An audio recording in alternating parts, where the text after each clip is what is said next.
এই ভবেতে প্রকাশ হয়।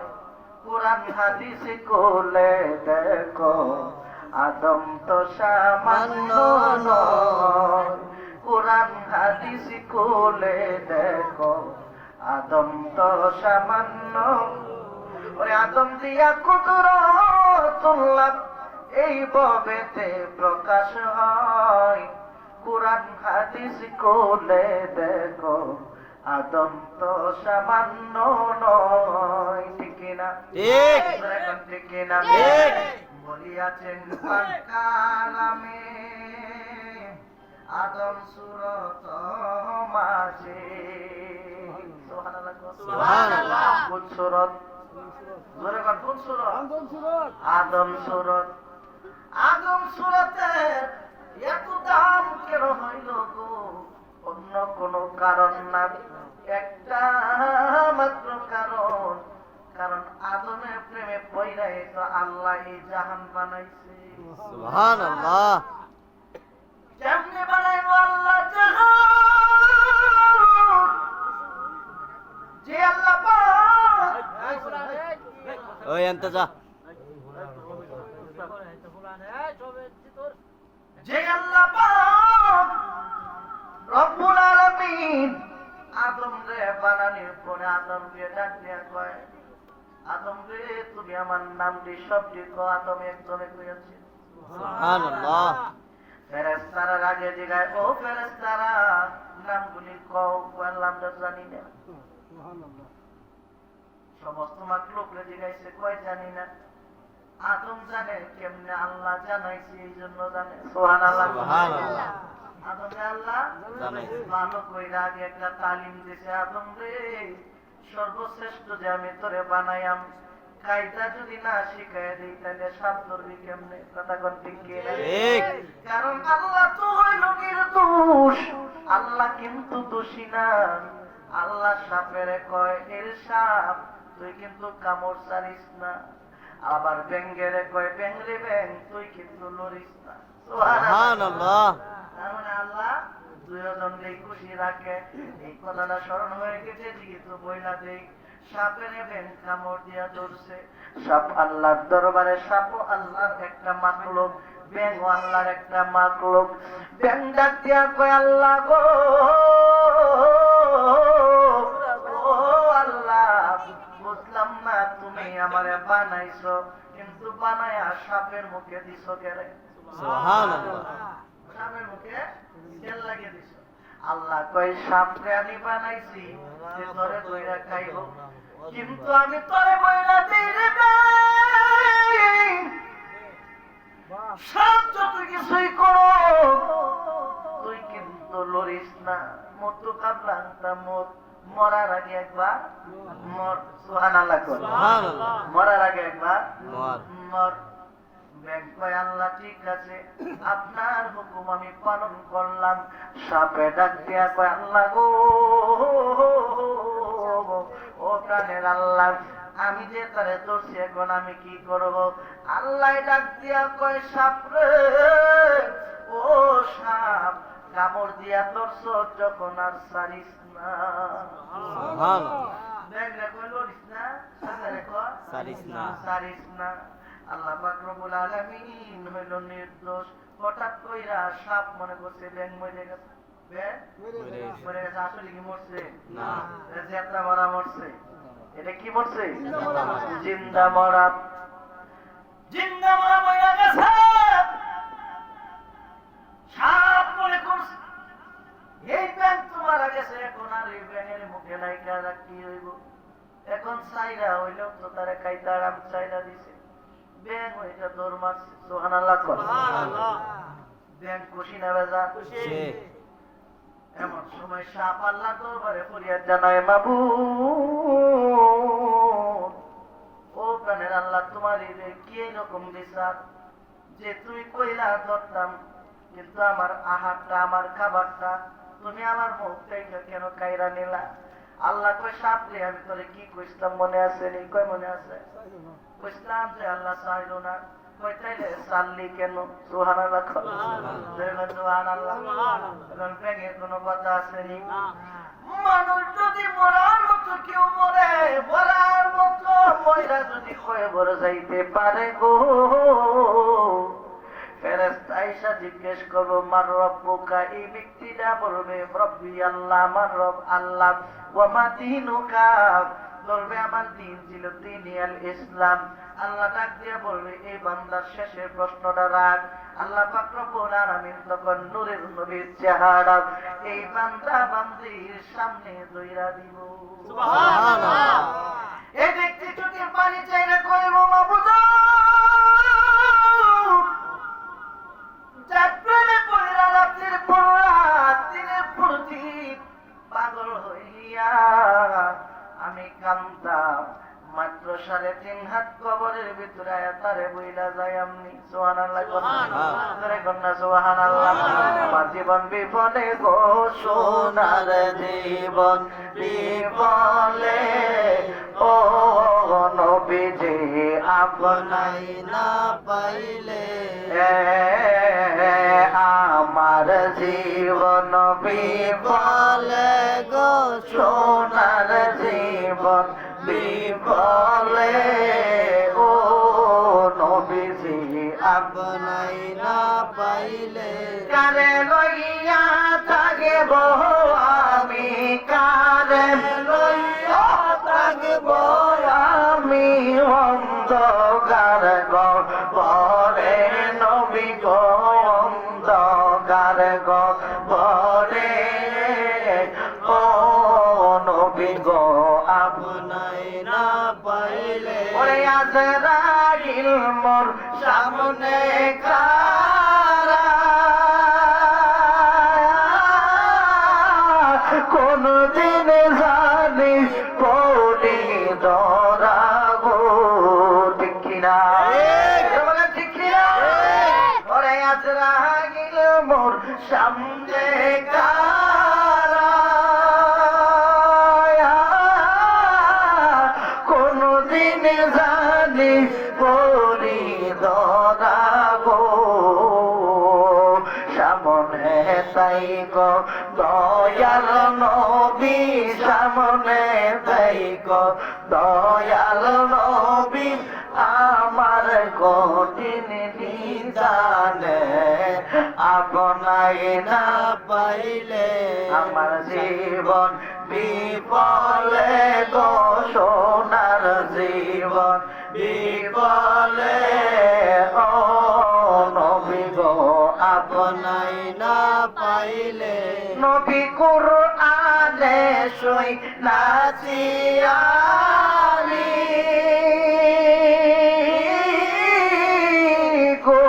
গুনাহগারের বন্ধু নবী গো, পিলাইবা কাউসারের পানি, পিলাইবা কাউসারের পানি, ওই না কঠিন নিদানে আপনাই না পাইলে।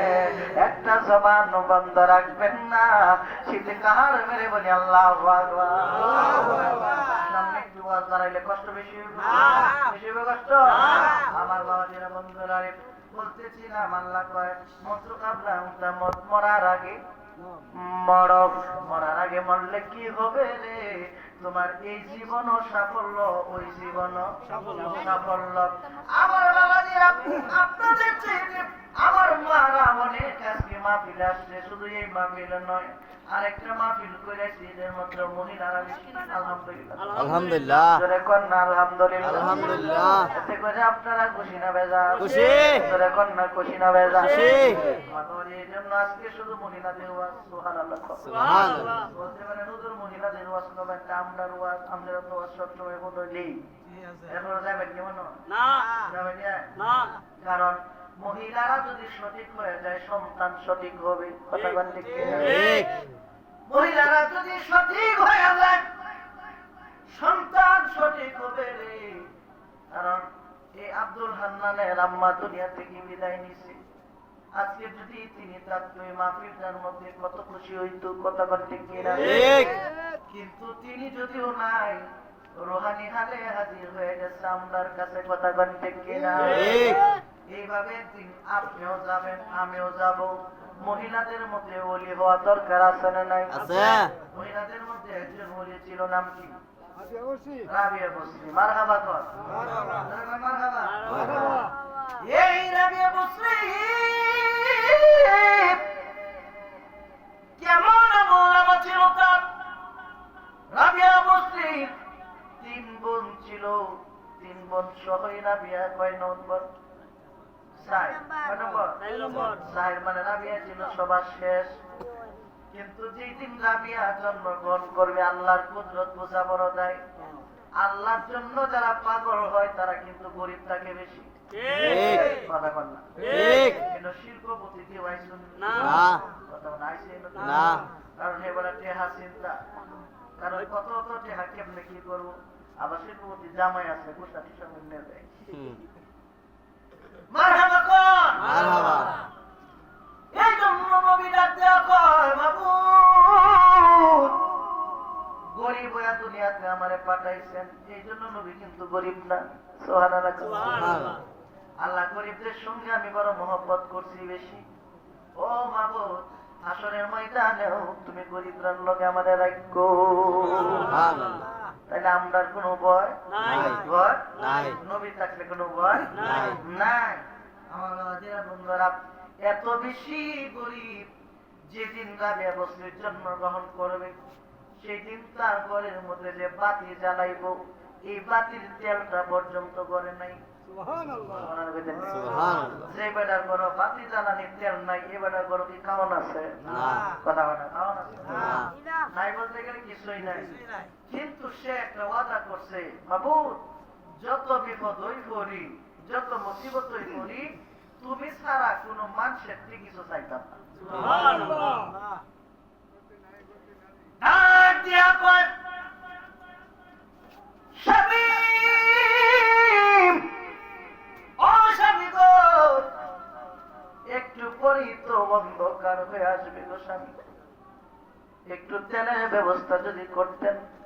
আমার অন্ধকার দেখলে বড় ভয় লাগে, কারণ বাচ্চা প্রসব যখন হয় তখন মহিলাদের যে কেমন ভয়, মারা ছাড়া কেউ কথা পায় না, মারা ছাড়া কেউ বুঝবে না।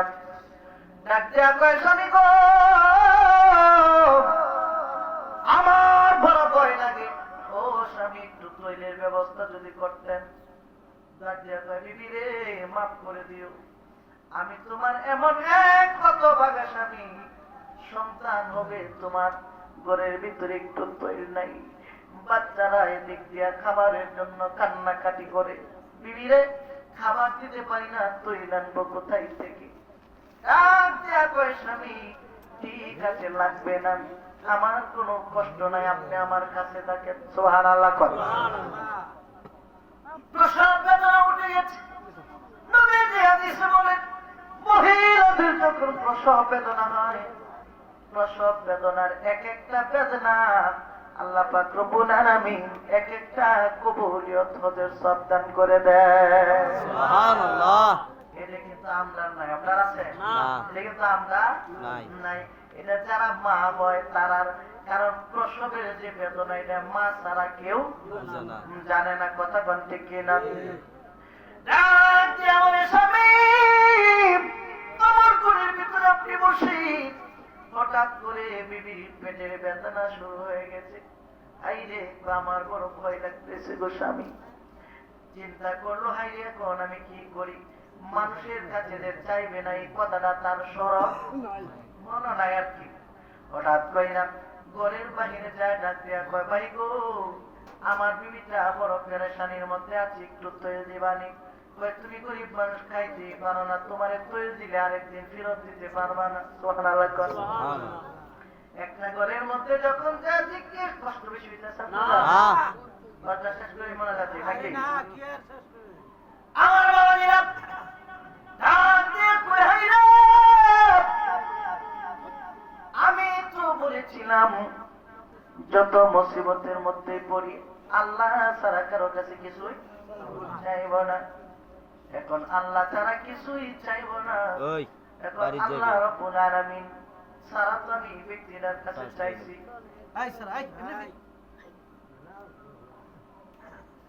আল্লাহ পাক রব্বুল আলামিন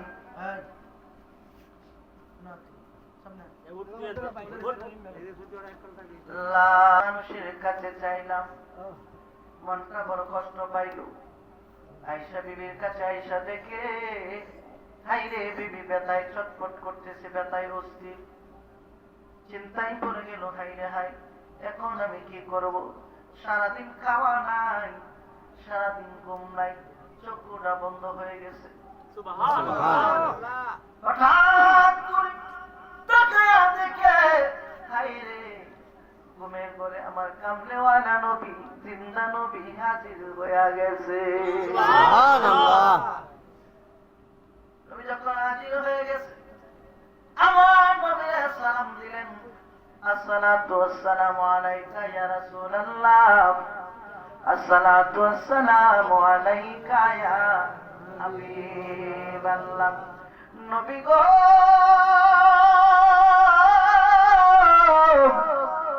ও দয়ার নবী, দয়ার নবী, আমি এতিম গুনাহগার নালায়েকের ঘরে আপনি কেন হাজির হইলেন?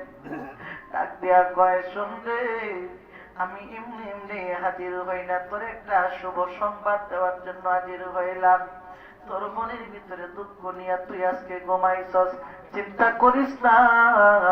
তোর বিবির গর্ভে এই সন্তানটা, যে সন্তানটা আজকে হবে, সে সাধারণ সন্তান না। এই সন্তানটা আমার হাজার হাজার গুনাহগার উম্মত জান্নাতে নিবে। খুশি না বেজার? খুশি। খুশি হয়ে গেল, কিন্তু ডাক দেয়া কই, নবী গো, আমার নবী, মায়ের নবী, কিন্তু আমার ঘরের ভিতরে খাবার নাই, দাবার নাই, আর কোনো আফসোস নাই, আর কোনো দুঃখ নাই, কারণ বহুদিনের পাগল আমি, কামলেওয়ালা গো। তোরে দেখলে বাসি, নইলে মরি, নইলে পাগল হই। দেখলে বাসি, নইলে মরি, নইলে পাগল হই। বহুদিনের পাগল আমি, কামলিওয়ালা গো। ওই কন্যা, বহুদিনের পাগল আমি কামলিওয়ালা গো। আমার নবী কামলেওয়ালা।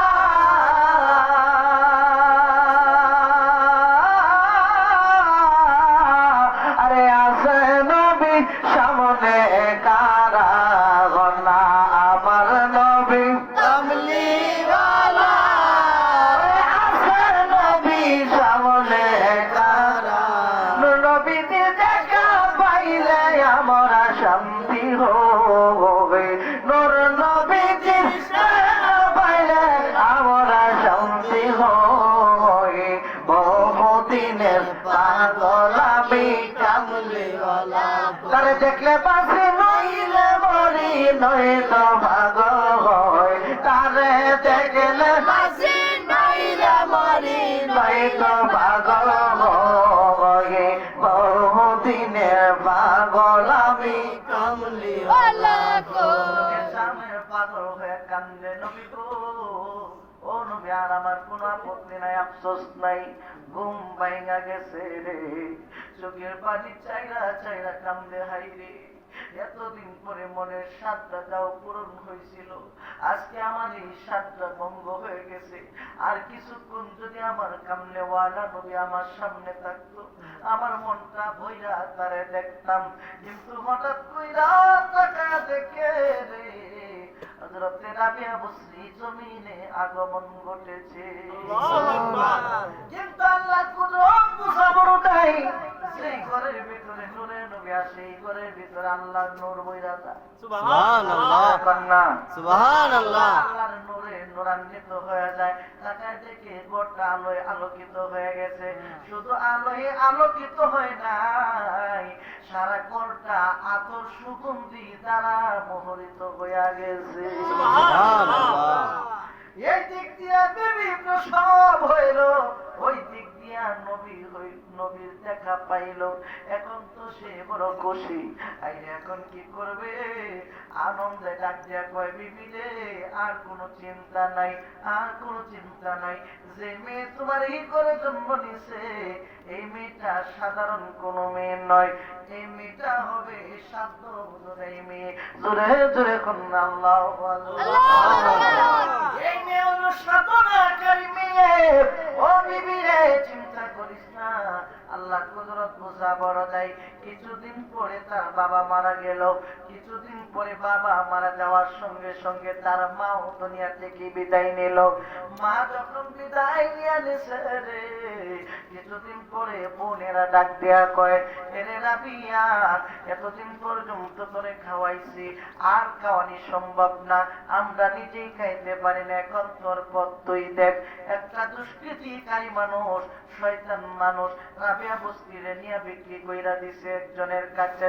বিক্রয় কইরা দেওয়ার পরে গো রাবিয়া হয়ে গেছে একজনের দাসী। কিন্তু রাবিয়া ছোটবেলা থেকে কার পাগল?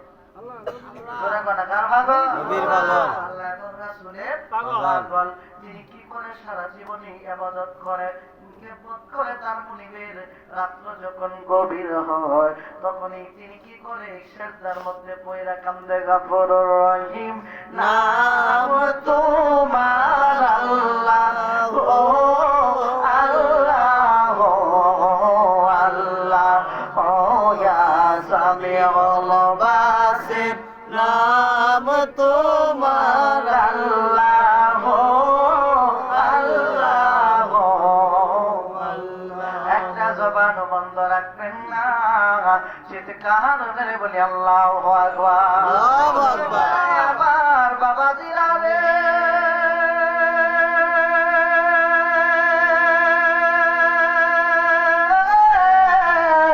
ও পর্দালে মা বলে না গো, গভীর কান লাগান, রিয়াজত সাধনা বলে আল্লাহর ওলি হওয়া যায়। শুধু পুরুষরা ওলি হয় না রে, মহিলাদের মধ্যেও ওলি আছে।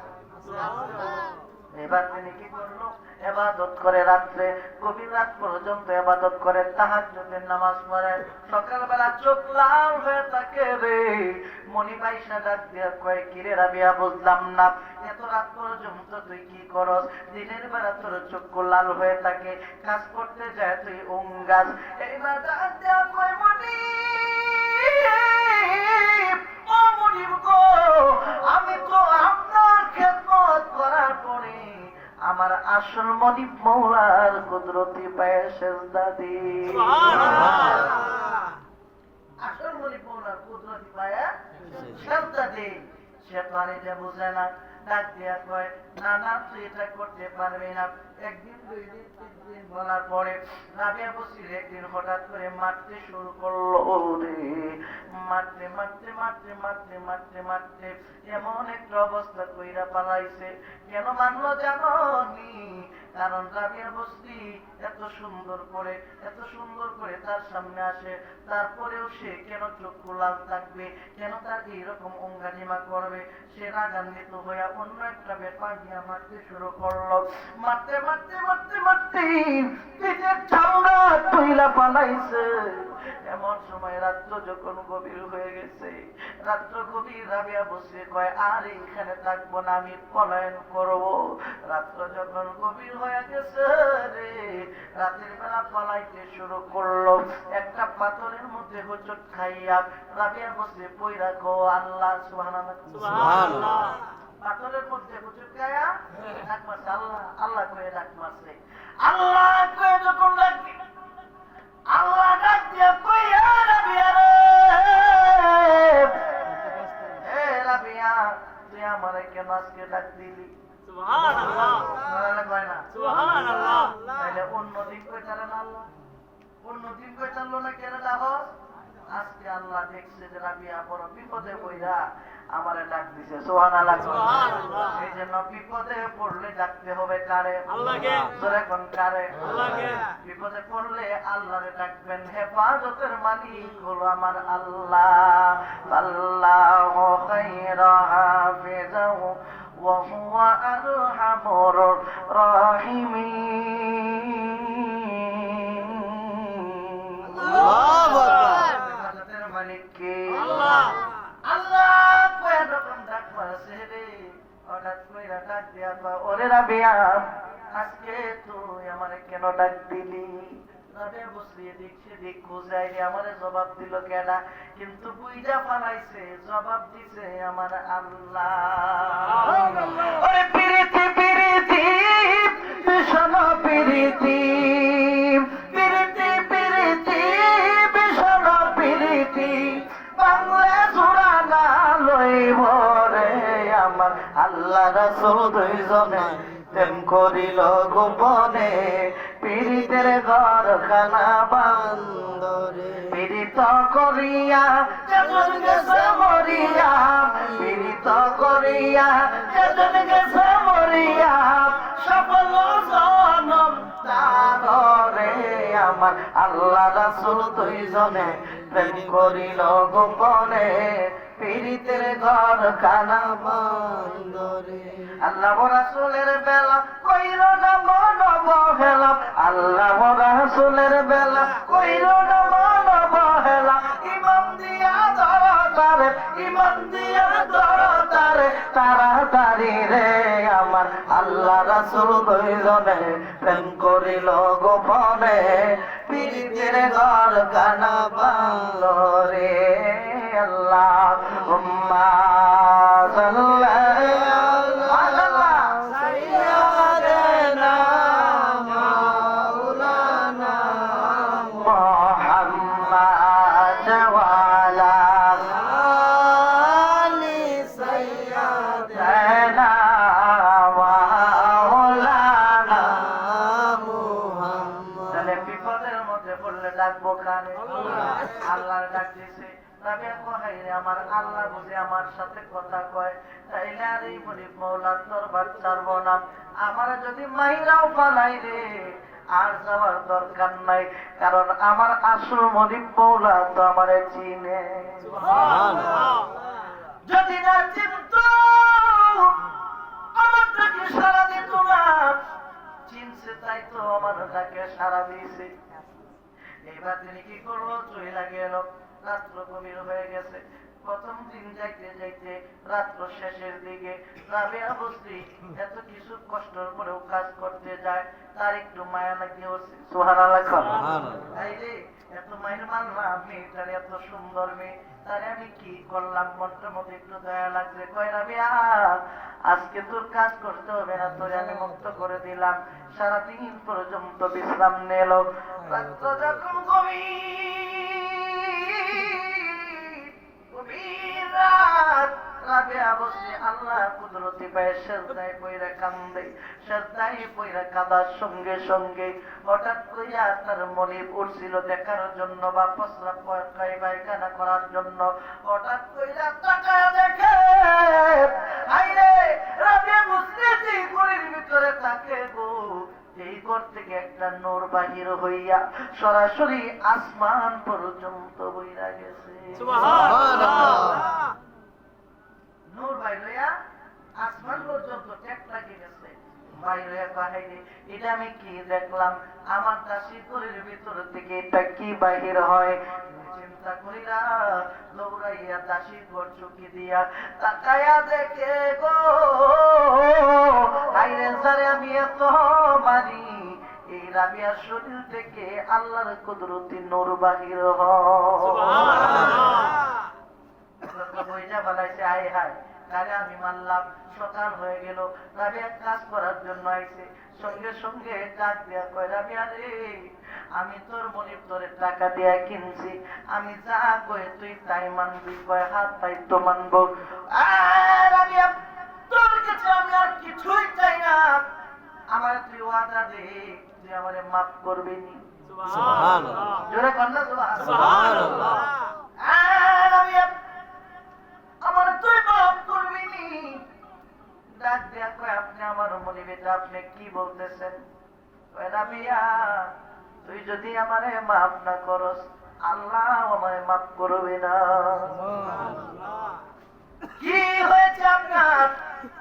ডাক দিয়া কয়, আমার কিছুই হয় নাই, তুই আমারে মাফ কইরা দে।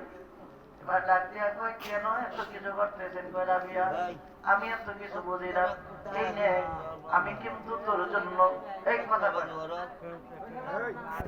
আনলাম, আজকে থেকে তোরা আমি মুক্ত করে দিলাম।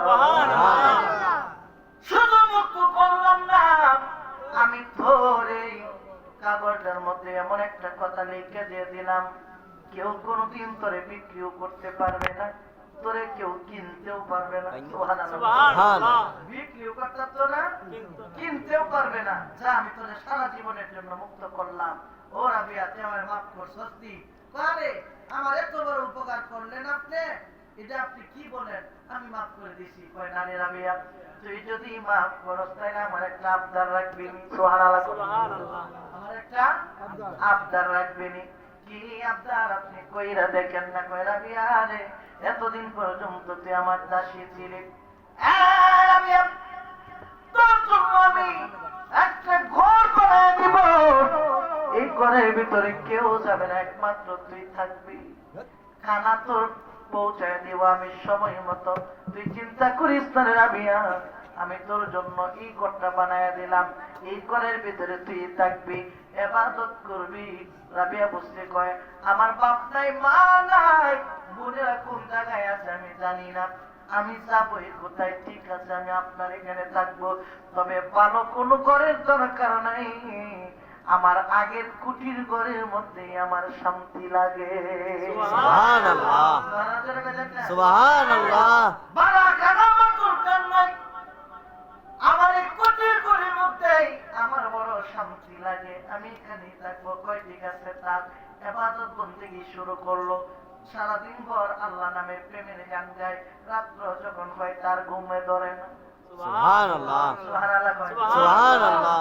গভীর রাত, হঠাৎ করে একদিন রাত্র গভীর হয়ে গেছে, তিনি তাহাজ্জুদের নামাজ পড়ে আল্লাহ নামে জিকির করেন। আল্লাহ নামে জিকির করতে করতে করতে করতে হঠাৎ করে চিন্তা করলো, শরীয়তের একটি ইলম আমার অর্জন করা দরকার, কারণ শরীয়ত ছাড়া তরিকতের কোনো দাম নাই। তরিকত ছাড়া হাকিকতের দাম নাই। হাকিকত ছাড়া মারেফতের দাম নাই। নাই। এই জন্য শরীয়ত, তরিকত, হকিকত, মারেফত চারটা জিনিসই জানতে হবে। চারটার মধ্যে কেউ যদি একটা বাদ দেওয়া যায় তাইলে তার কোনো কাজে আসবে না। কাজে আসবে না। না। আমার বন্ধুরা, ডাক দিয়া কয় রে, শরীয়তের ইলম যদি অর্জন করতে হয় আমি কার কাছে শিখবো?